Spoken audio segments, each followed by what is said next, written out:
ጸሎት ማድረግ እየፈለግን ለጸሎት ቁሜ ሐሳቤን መሰብሰብ አልቻልኩም ብለን መጸለይ ለምናቆም ይህ ቪዲዮ ለእናንተ ነው። እስከ መጨረሻው ድረስ ብትሰሙት ትማሩበታላችሁና ሳታሳልፉ አድምጡ። ለሌሎች ሼር በማድረግ እንዲማሩበት አድርጉልኝ። አንድ የዚህ ዓለም ሕይወት ያሸነፈው የነበረ ወጣት ሁሉንም በቃኝ ብሎ ወደ ንስሐ አባቱ ለመሄድ ይነሳን። ንስሐ አባቱ ጋም ደርሶ አባቴ እግዚአብሔር የማይወደውን ማድረግ የሌለብኝ ሁሉ አድርጌ ፈጣሪዬን አሳዝኘዋለሁ።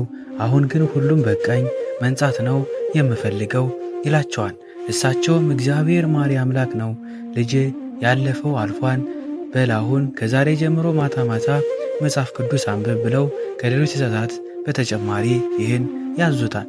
ልጁም ንስሐ አባቱ የሰጡትን ትእዛዛት ተግባራዊ ማድረግ ይጀምራል። ቢሆንም ግን መጽሐፍ ቅዱስ ለማንበብ በከፈተ ጊዜ ሁሉ ሐሳቡ እየተበታተነ በደመ ነፍስ ነበር የሚያነብ። ይህን ልክ እንዳልሆነ እና መጽሐፍ ቅዱስም እየተረዳው አለመሆኑን አስቦ ተመልሶ ንስሐ አባቱ ጋር በመሄድ ይነግራቸዋል። እርሳቸውም ይሁን እሺ፣ እንግዲህ ያንን አልችልም ካልክ ሌላ ትእዛዝ ልስጥህ በማለት ከዚሁ ከቤተ ክርስቲያን ወጣ እንዳል ካለው ወንዝ በዚህ የክሰል ማዳበሪያ ውሃ እየቀዳ አምጠህ እዚህ ያለው በርሜል ሙላው ይሉት። ይህን ጊዜ ልጁም እሺ በማለት ያንን የቆሸሸ የክሰል ማዳበሪያ ይዞ ወደ ወንዙ በመውረድ ማዳበሪያው በውሃ ሞልቶ ይዞ ሲመጣ ንስሐ አባቱ ጋር ሳይደርስ ፈሶ ያልቃል። ይህንንም ተግባር ቢደጋግመው ማዳበሪያ ስለሆነ ውሃ መድረስ አልቻለም። ልጁም አሁንም ከአቅሙ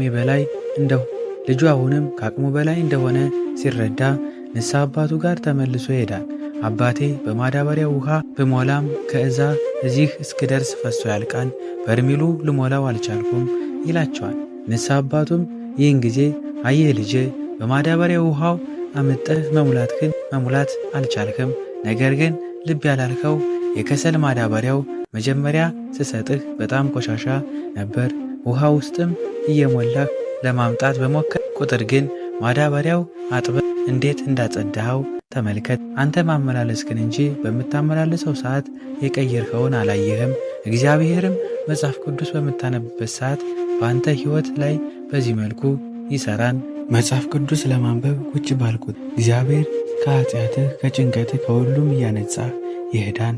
በዚህም ሁሉ የትዕግስት ጊዜያት የመጽሐፍ ቅዱስ ትርጉምም እየገባ ይመጣል። ስለዚህ ጥንት ጠላታችን ዲያብሎስ እኛን ተስፋ አስቆርጦ ከጸሎት ከቤተ ክርስቲያን ማስቀረት ነውና ምንም ችግር ቢኖርባችሁ ይህን ከማድረግ እንዳታቆሙ ስል እመክራለሁ።